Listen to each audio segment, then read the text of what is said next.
अस्सलाम वालेकुम।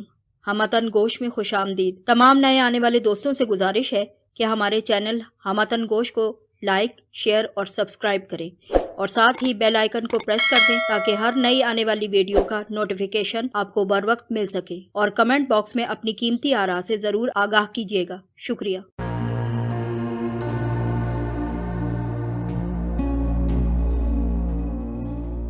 पेश खिदमत है तलाश किस्त नंबर 21।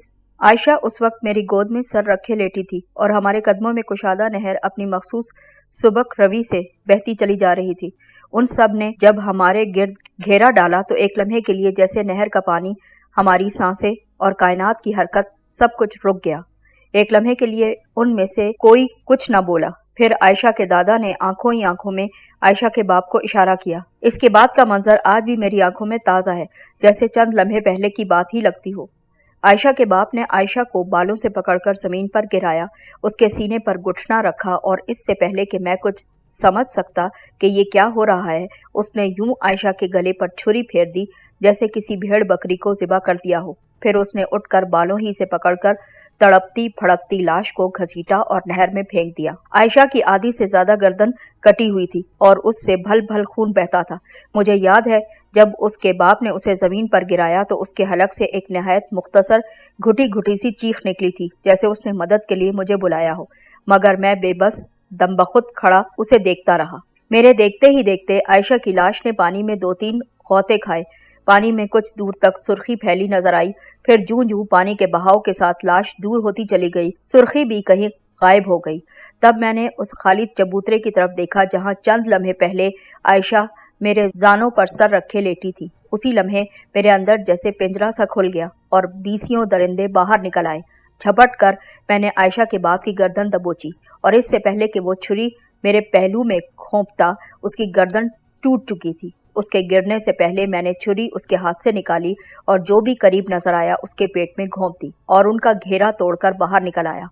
उनमें से कोई फायर नहीं कर रहा था। 2-3 आदमी मुझ पर गंडासों से वार करने की कोशिश कर रहे थे। शायद वो इस कार्रवाई की किसी को खबर नहीं होने देना चाहते थे। उनमें से एक का गंडासा मेरे हाथ में आ गया। फिर न जाने कितनी लाशें गिरी। मैं उल्टे कदमों पीछे भी हटता चला जा रहा था और गंडासा भी तेजी से घुमाए चला जा रहा था। दफतन मैंने बंदूक का रुख अपनी तरफ होते देख लिया और गंडासा छोड़कर नहर में छलांग लगा दी। अपने आसपास मुझे पानी में कई गोलियों की शपाशप आवाजें सुनाई दी। ताहम मैं पानी के नीचे ही तैरता दूसरे किनारे की तरफ को बढ़ता चला गया। नहर का पाट काफी चौड़ा था। अंदाजन बीच में पहुंचकर मैंने सर निकालकर पीछे देखा। 4-5 आदमी मेरे पीछे तैरते चले आ रहे थे। कुछ पानी की सतह से नीचे भी होंगे। बहरहाल जो मुझे नजर आ रहे थे उनमें से 3 के हाथों में बंदूकें और गोलियों की पेटियां थी और बंदूक वाले हाथ उन्होंने पानी की सतह से बहुत बुलंद कर रखे थे ताकि बंदूकें और गोलियां भीगने से महफूज रह सकें। दूसरे किनारे पर पहुंचकर मैं जंगल में घुस गया। गोलियां अब भी मेरे ताकुब में ही थी और फायरों के धमाकों से चरिंद परिंद बदहवास होकर अपने ठिकानों से निकलकर इधर उधर दौड़ने या उड़ने में मसरूफ थे। फिर मैं ऊंची ऊंची घास के एक ऐसे सिलसिले में घुस गया था जहां उन्हें मेरे ताकुब के सिलसिले में सिमत का अंदाजा ना रहा। फिर फायरिंग के दरमियानी वक्फे में मैंने आयशा के भाई की ललकार सुनी, गौसू चमार के बच्चे, अब चाहे जिंदगी भर भागते रहना, मैं पाताल तक तेरा पीछा करूंगा। बस तो फिर किस्सा मुख्तसर ये कि मैं भागता ही रहा। 3 साल तक भागता रहा, एक शहर से दूसरे शहर और दूसरे शहर से तीसरे, कभी किसी सिमत में और कभी किसी सिमत में, और बिल आखिर बम्बई पहुंच गया। इतनी दूर आकर भी काफी दिन तक मुझे खौफ रहा कि कोई मेरे ताकुब में कहीं मेरे पीछे ना लगा हो, पीछे से मुझे कोई गोली से मार ना दे। इससे भी ज्यादा मुझे पुलिस से खौफ आता था। पुलिस के मुखन्नी से सिपाही को देखकर भी मेरे पसीने छूटते थे और मैं इधर उधर गलियों में घुसकर छुपना चाहता था। मगर जब काफी अरसे तक कुछ ना हुआ तो मुझे कुछ इत्मीनान सा हो चला था। एक रोज मैं फुटपाथ पर सोया हुआ था कि सुबह ही सुबह 4 तगड़े तगड़े उचक्के से आदमी मेरे पास आ गए। एक ने ठोकर मारकर मुझे उठाया और बोला, किराया निकालो, किराया। मैंने हक्का बक्का होकर पूछना चाहा, किस चीज का किराया? बोला, फुटपाथ पर रहने और सोने का। इधर रहने का तो 1 महीने का पेशगी किराया निकालो, जल्दी, 15 रुपया। 15। मैंने मजीद हैरान होकर पूछा, फुटपाथ पर रहने का भी किराया लगता है क्या? उसने मेरे जुस्से की परवाह किए बगैर मुझे एक और ठोकर रसीद की और बिगड़ कर बोला, टाइम खोटी करता है। तुमको मालूम नहीं कि ये जो मच्छरदानियों की तरह के कपड़े की 4 दीवारियां लगा लगा कर इधर फुटपाथ पर हजारों खानदान आबाद हैं, ये सब भी तो किराया देते हैं, और इसी तरह तू भी किराया देगा। मैंने अदब से कहा, मगर भाई मैं तो छड़ा छांट लड़का, आज यहाँ हूँ कल कहीं और। मैंने अगर इधर ही रहना होता तो फिर किराया दे देता, लेकिन अभी देकर क्या करूँगा। अब उस शख्स के सब्र का पैमाना कुछ ज्यादा ही लबरेज हो चुका था। चिल्लाकर बोला, अबे 3 दिन से तो हम तुझे यहीं पर देख रहे हैं, अब किराया अदा करना तुझ पर लाजिम है। हमारी तरफ से तू भी घर बसा, शादी कर, बच्चे पैदा कर, जो मर्जी कर, मगर हमें किराया जरूर अदा करेगा। मैंने गोया एक अहम नुक्ते की तरफ तवज्जो दिलाते हुए कहा, मगर भाई साहब, सड़कें और फुटपाथ तो सरकार के हुआ करते हैं, क्या तुम सरकार की तरफ से किराया लेने आए हो क्या? उसने गुस्से से पहले से ज्यादा जोर से मुझे एक और ठोकर रसीद की और पहले से ज्यादा बुलंद आवाज में बोला, सरकार की तो ऐसी तैसी, हम इधर खुद ही सरकार है, क्या समझे तुम? अब तो बहुत देर हो चुकी थी, मैं ठोकरे भी खा चुका था और मुझे ये तसल्ली भी हो चुकी थी कि वो सरकारी आदमी नहीं। चुनाचे मैंने उठकर उन्हें किराया अदा करना शुरू कर दिया, घूंसों, थप्पड़ों और लातों की शक्ल में। वो ज्यादा देर नहीं टिके। अभी मैंने सख्ती भी ना शुरू की थी कि भाग निकले। उनमें से एक ने चाकू भी निकाला था, मगर वो वहीं पड़ा रह गया। मैं भी वहां से खिसक लिया। उसी शाम मैं एक फुटपाथिया होटल के छप्पर तले बैठा था। वहां पर एक खुशपोश आदमी सर पर हैट और आंखों पर रंगीन शीशे की ऐनक लगाए मेरे करीब पहुंचकर बेंच पर आ बैठा और सरगोशी में मुझसे बोला, नौकरी चाहिए, लंबे ही पैसे मिलेंगे, क्या ख्याल है? मैंने अस्बात में सर हिलाया और गौर से उसकी तरफ देखने लगा। बज़ाहिर वो शरीफ आदमी ही मालूम होता था। उसने बदस्तूर सरगोशी में कहा, मेरे साथ आओ, किसी शरीफाना जगह पर चलकर बात करते हैं। मैं उठकर उसके साथ ही हो लिया। कार में बैठकर वो मुझे किसी शरीफाना जगह पर ले गया था। वो उसका अपना फ्लैट था, जहां 2 सांवली सी लड़कियां इंतहाई शरीफाना लिबास में मौसीकी के एक रिकॉर्ड की धुन पर थिरकती नजर आती थी। ये शख्स बॉस का खास आदमी था। उसके तवस्सुत से मैं बॉस के ग्रोह में शामिल हुआ। उसी ने मुझे जरूरी तरबियत दी, शहरी जिंदगी गुजारना सिखाई। ताहम बॉस के मुतालिक उसे भी कुछ ज्यादा मालूम ना था। मेरी तरबियत मुकम्मल हो गई और अपना काम मैंने गैर मामूली कामयाबी से अंजाम देना शुरू कर दिया। जब ये सारा काम हुआ तो बॉस का ये खास आदमी अपना फ्लैट मेरे हवाले करके कहीं गायब हो गया। सारी चीजें जूं की तूं वहीं पर छोड़ गया, सिवाय उन 2 लड़कियों के। उन्हें वो अपने साथ लेकर निकला था। छोड़ भी जाता तो मेरे किस काम की थी वो लड़कियां? मेरी तरफ तो औरत मुस्कुरा कर भी देख ले तो मेरी आंखों में फौरन एक गर्दन कटी लाश उभर आती थी, जिसके नरखरे से भल भल खून उबलता नजर आता था, और उसकी दहशत से फटी फटी साकित आंखें मेरी तरफ एक सवाल लिए मुझे देखती थी और पूछती थी, मुझे बचा नहीं सके और खुद जिंदा फिरते हो, बेगैरत इंसान। इसके साथ ही मेरा जिस्म ठंडा पड़ जाता था और मेरे अंदर का आदमी जैसे मर जाता था। चंदन बाबा ने खामोश होकर गहरी सांस ली और गोया किसी ख्वाब से चौंकते हुए बोले, पहली मर्तबा अपनी कहानी किसी को सुनाई है, क्योंकि पहली मर्तबा किसी ने इतनी अपनाइयत से फरमाइश भी की थी। अब तुम बताओ, तुम क्या चाहती हो? तुमने ये वजाहत तो की ही नहीं कि ग्रोह में तुम्हारा क्या काम था। मैंने मुलायमियत से सवाल किया। इससे पहले मैं एक और वजाहत मजीद करना चाहूंगा कि ये मेरा अपना ही ख्याल है कि बॉस का कोई ग्रोह मौजूद है, वरना मैंने आज तक 2-3 अफराद के सिवा किसी को देखा तक नहीं। एक तो लड़का सा ही है जो अमूमन मेरे लिए पैगाम लेकर आता है। ज्यादातर पैगामात मुझे टेलीफोन पर ही मौसूल होते हैं। दूसरा वही बॉस का खास आदमी था जो बाद में कहीं गायब हो गया। तीसरा एक और खासी हद तक मेरी ही तरह का लंबा तड़ंगा तगड़ा आदमी है, जिसने मुझे खंजर, पिस्तौल और बाकी हथियारों के नित नए दाव पेच सिखा दिए और कार, लॉन्च वगैरह चलाना सिखाई थी। वो भी मुझे शाज़ो नादिर ही कहीं नजर आता है। बाकी रही मेरे काम की बात, तो ये बहुत लंबा चक्कर है। मेरे कई तरह के काम हैं, लेकिन बुनियादी तौर पर मैं वसूली करने वाला आदमी हूँ। मुझे हुक्म मिलता है कि फलां सेठ के पास चले जाओ या फलां बड़े आदमी के पास पहुंच जाओ, वो इतनी रकम लिए बैठा होगा, उससे लेकर फलां जगह पहुंचा दो। बाज मर्तबा ऐसा भी हुआ कि मैं रकम लेने पहुंचा तो खंजर, पिस्तौलों से मुसल्लह कई आदमी मुझे अपने मुंतजर मिले। वहां मुझे अपनी महारत और ताकत भी दिखाना पड़ी। कभी ऐसा नहीं हुआ कि तुम रकम लेने पहुंचे तो मुतल्लिका आदमी के बजाय तुम्हें वहां पुलिस वाले बैठे मिले हों? मैंने उससे सवाल किया। नहीं, रकम की वसूली के दौरान कभी ऐसा नहीं हुआ। अलबत्ता वैसे पुलिस से अक्सर सामना रहता था, बल्कि जहांगीर नाम का एक एसपी मौजूद है, वो तो अक्सर मेरी टोह में रहता है। उसे बॉस, उसके नामालूम ग्रोह और मेरी सरगर्मियों की कुछ सुनगुन मिल गई है शायद। उसने एक बार मुझे बुलवाइयों के इल्जाम में पकड़ कर धर भी लिया था, लेकिन अगले ही रोज दांत पीसते हुए न जाने क्यों रिहा कर दिया। ताहम उसने मुंह पर हाथ फेरते हुए ये जरूर कहा था, चंदन कुछ दिन और ऐश कर लो, मैं कोशिश में लगा हुआ हूँ, जल्द ही तुम्हें और तुम्हारे पालनहारों को ऐसी जगह दफन करूंगा ना जहां से तुम कभी सर भी नहीं निकाल सकोगे। उस शख्स से हकीकतन मुझे खौफ आता है। जब भी मैं उसके शिकंजे में आ गया और साथ ही अगर मेरे माजी में किए हुए कत्ल भी उसके सामने आ गए तो मैं सीधा फांसी के तख्ते पर पहुंच जाऊंगा। लेकिन बॉस से मैंने जब भी फोन पर इस सिलसिले में बात की तो उसने अपनी दमे के मरीजों जैसी हंसी के दरमियान ये बात मेरी उड़ा दी और लापरवाही से कहता है कि एसपी जहांगीर जैसे न जाने कितने उसकी टोह में लगे रहते हैं और उसे पाने के बजाय खुद न जाने कहां कहां पहुंच जाते हैं। वसूली के अलावा तुम्हारा कोई काम नहीं क्या? मैंने उससे सवाल किया। मैंने कहा ना कि ये लंबा चक्कर है। कभी कभी मैं किसी लॉन्च पर माल के साथ बतौर मुहाफिज भी चला जाता हूँ और कैश वसूल करके लाना मेरी अपनी जिम्मेदारी होता है। कभी मुझे किसी कारखाने या सियासी जलसे में तसादम शुरू करवाने का काम भी अंजाम देना पड़ता है, और वो भी इस तरह कि तसादम शुरू होते ही मैं वहां से खुद खिसक जाऊं और कोई ये भी ना जान सके कि फसाद की असल वजह कौन था और फसाद क्यों हुआ।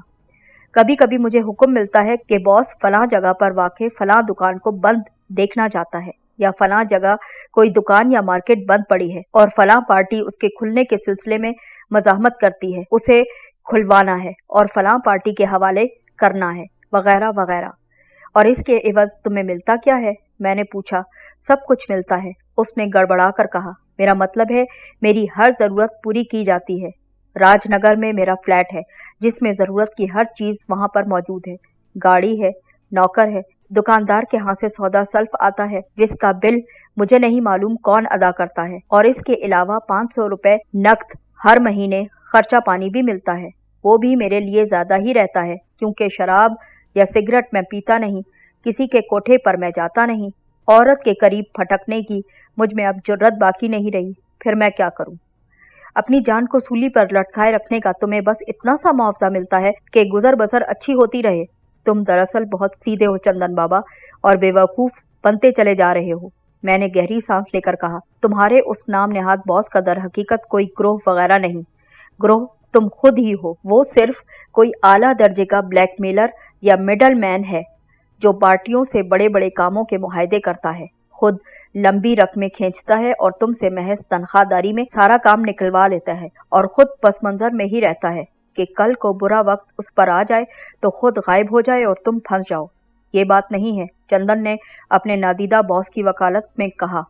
मैं कई बार फंसा हूँ, हमेशा किसी गायबाना हाथ ने मुझे बचा लिया जो जाहिर है बॉस ही का था। ये तो छोटे मोटे मामलात में फंसने की बात है ना, कभी किसी लंबे चक्कर में फंस जाओगे तब देखना, मैंने उसे जताते हुए लहजे में कहा। लेकिन जहां तक रुपए पैसे का मामला है ना, तो अब भी एक तरह से मैं बॉस का 1 लाख का मकरूज हूँ।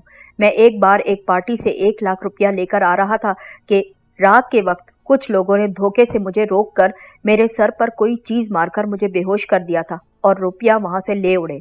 बॉस को मैंने ये बात बताई तो उसने सिर्फ एक लम्हे के लिए फोन पर खामोशी इख्तियार की, फिर कहने लगा, रुपए पैसे की तो कोई बात नहीं, गनीमत यह है कि तुम्हारी जान बच गई। फिर उसने हंसते हुए जताया, वैसे अब तुम मेरे 1 लाख रुपए के मकरूज हो गए हो, क्योंकि ये रकम तुम्हारी बेवकूफ़ी और बेएहतियाती की वजह से ज़ाया हुई।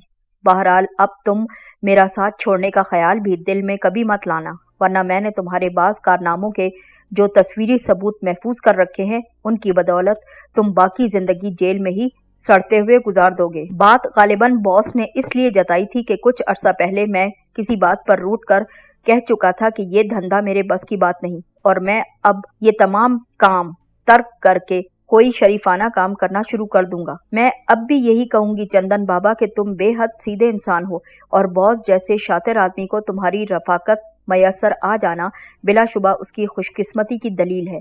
मैंने आगे से कहा, तुम्हें गालिबन शक तक नहीं गुजरा होगा कि तुम्हारे कब्जे से रुपया छीना जाना दरअसल बॉस ही की एक चाल भी हो सकती है, तुम्हें अपना ममनून और एहसानमंद करके हमेशा के लिए अपने दाम में रखने की गर्ज से। कभी सोचा तुमने इस बात पे? اس کی चौड़ी पेशानी पर तकरीबन शिकने उभर आईं। ये भी गनीमत था कि वो कम अज कम जहन पर जोर देने के लिए तो तैयार हो गया था। हो सकता है शायद यही बात हो। चंद लम्हे बाद बिलाखिर उसने मोहतात लहजे में कहा, मगर तुम ये सारी बातें क्यों करती हो? मैं तुम्हें इससे बेहतर जिंदगी की पेशकश करना चाहती हूँ जिसमें तुम्हारा भी फायदा है और मेरा भी। मैंने एक एक लफ्ज पर जोर देते हुए कहा, आखिर तुम कब तक इस गैर यकीनी और खतरनाक अंदाज से जिंदगी गुजारते रहोगे? कब तक खौफ हिरास और हंगामों से उलझते पड़ते रहोगे? कभी तुम्हें कोई हादसा भी तो पेश आ सकता है। किसी तसादुम में तुम्हें कोई नुकसान पहुंच सकता है। इंसान तमाम उम्र जीता ही नहीं रहता। बिलफर्ज तुम अपने किसी आज़ा में से कोई उज़्व खो दो और लड़ना भिड़ना तो दरकिनार, रोजमर्रा के मामूलात में भी दूसरों के मोहताज हो जाओ, तो क्या तुम्हें यकीन है कि तब भी तुम्हारी गुजर बसर इसी तरह होती रहेगी? तुम्हें इसी तरह आंखों पर बिठाया जाता रहेगा और तुम्हारे हाथों जिक उठाने वालों में से कोई तुमसे हिसाब किताब बराबर करने नहीं आएगा। सोचा कभी तुमने इस बात पर? ये सारे खतरात तो बजा हैं, लेकिन बहरहाल इंसान को किसी न किसी तरह तो जिंदगी गुजारनी ही पड़ती है और खतरात से तो कोई भी महफूज नहीं। अच्छा भला शरीफ और अमन पसंद इंसान राह चलती किसी गाड़ी तले आकर मर जाता है। इमारतें गिरने या आतिशज़दगी के हादसों में कितने इंसान मर जाया करते हैं। मौत तो एक दिन आनी ही है। चंदन ने फलसफा पेश किया। अहमकाना सी बातें करते हो तुम। मैंने बिला तामुल कहा, अगर सब तुम्हारी तरह सोचने लग जाएं तो सब चोर, डाकू और कातिल बन जाएं कि मौत तो एक दिन आनी ही है, क्यों ना जी भर के तबाहियां मचा लें। लेकिन ये जो दुनिया के 99% अफराद पुरसुकून और बेखतर जिंदगी के लिए कोशां रहते हैं, क्या ये सब पागल हैं? हादसात में मर जाना और बात है, लेकिन हादसे की सूरत में भी इंसान की मौत और कुत्ते की मौत में कुछ तो फर्क होना चाहिए ना। आप बेशक हादसाती तौर पर मर जाएं, लेकिन कोई आपको अच्छे अल्फाज में याद करना चाहे तो ये अच्छी बात नहीं। कोई तो हो जो आपका जिक्र एहतराम से करना चाहे, कोई तो हो जिसे आपकी मौत का दुख या सदमा पहुंचा हो। ये भी एक बहुत बड़ी इंसानी ज़रूरत है, लेकिन अमूमन हमें इस बात का एहसास कुछ ताख़ीर से होता है। कोई वक्त ऐसा ज़रूर आएगा जब तुम्हें मेरी बातें याद आएंगी, लेकिन उस वक्त शायद बहुत देर हो चुकी हो और तुम्हें मेरी जैसी पेशकश करने वाली कहीं ना मिले। तुम बताओ तो सही, आखिर चाहती क्या हो? इनकार या इकरार तो बाद की बात है, सोच कर भी जवाब दिया जा सकता है। चंदन बाबा ने आहिस्ता से कहा, मेरा एक बेटा है, अभी छोटा है, नासमझ है। मैंने सर झुकाकर धीमे लहजे में कहना शुरू किया, मैं नहीं चाहती कि वो यहाँ इस माहौल में होश संभाले, बल्कि मैं ये भी कभी नहीं चाहती कि उसे ये मालूम हो सके कि वो एक बाजारी औरत का बेटा है। इसके साथ साथ मैं उसे हर एतबार से एक ताकतवर इंसान बनाना चाहती हूँ। मेरे जहन में ये तजवीज़ है कि मैं उसे बम्बई से दूर किसी और शहर में मुंतकिल कर दूँ। उसके काम काज और निगहदाश्त के लिए एक गवर्नेंस मौजूद होगी। इसके अलावा मुझे उसकी तरबियत और हिफाजत के लिए तुम जैसे एक शहज़ोर की ज़रूरत पड़ेगी, जो बचपन ही से उसे एक ख़ास नहज पर तरबियत देगा और खुलूसे दिल से अपनी निगरानी में उसकी परवरिश शुरू करेगा। अपनी औलाद की तरह लगन और मोहब्बत से अपनी शहज़ोरी का सारा असासा उसमें मुंतकिल करना चाहेगा। मेरी बात समझते हो ना? इस मकसद के लिए तुम्हें मेरी पेशकश यही है कि मैं तुम लोगों को, यानी अपने बेटे, गवर्नेंस और तुम्हारे लिए किसी और शहर, मसलन पूना में किसी खूबसूरत और पुरसुकून इलाके में बंगला लेकर दे दूंगी। तुम्हारे तमाम अखराजात मेरे जिम्मे होंगे। जेब खर्च के लिए तुम्हें अब 500 रुपये महाना मिलता है ना, मुझसे 600 रुपये महाना ले लेना। और असल अहमियत इन चीज़ों की नहीं, बड़ी बात तो ये है कि वो एक पुरसुकून और शरीफाना ज़िंदगी होगी जो तुम गुजारोगे। तुम्हें रोज़ रोज़ लोगों से लड़ने झगड़ने और ख़तरनाक कामों में हाथ डालने के लिए कभी कोशिश नहीं करनी पड़ेगी। कोई पुलिस वाला तुम्हारी टो में नहीं लगा रहेगा। अपनी नींद आराम से सोगे और अपनी मर्जी से आराम से जागोगे। कोई तुम पर हुक्म चलाने वाला भी ना होगा। अलबत्ता तुम्हारे हर आड़े वक्त में काम आने के लिए मैं मौजूद होंगी। इस तजवीज़ की मजीद तफसीलात भी हम तय कर लेंगे। बहरहाल तुम सिर्फ ये बताओ कि बात तुम्हारे दिल को लगती है या नहीं। दिल को तो लगती है, उसने कुछ सोचकर कहा, लेकिन मैं अभी इस सिलसिले में कोई जवाब नहीं दे सकता। मुझे इस बात पर कुछ गौर करने की मोहलत चाहिए। हालांकि मैं गौर व फिक्र करने वाला आदमी बिल्कुल नहीं, लेकिन यूं अचानक तुमसे मुलाकात होने और इस तरह बेसाख्ता ये सारी बातें कर लेने के बाद मेरी अकल कुछ उलझ कर रह गई है। दूसरे जिस तरह की जिंदगी गुजार रहा हूं ना, शायद ये मुझे रास आ गई है और मैं इसमें रच बस गया हूँ। इससे निकलने का सोचते हुए मुझे बड़ा अजीब सा महसूस होता है और शायद इसमें बहुत मज़ा भी आता है।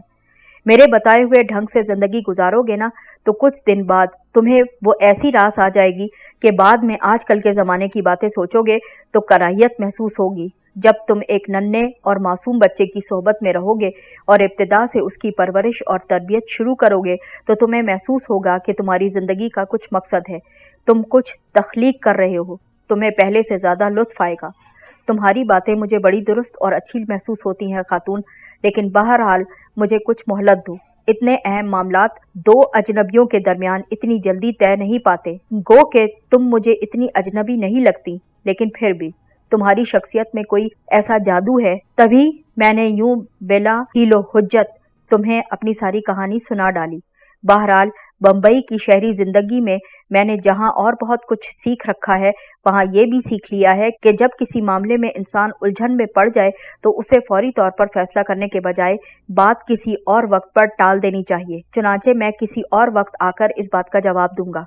अब मैं चलता हूँ।